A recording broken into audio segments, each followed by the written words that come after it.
Let us remember for a moment that Salesforce is a platform. Now, when you come to the realization that it is more than just a CRM, there's so many creative things that you can do with it.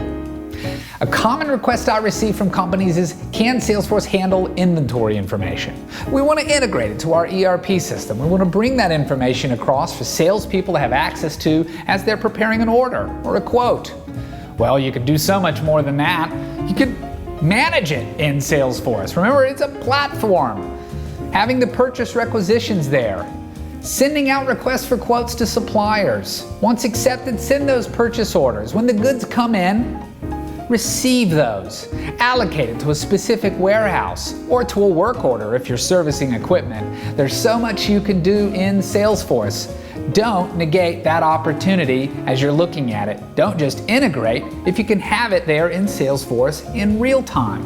Think about that, and good luck in your digital transformation journey.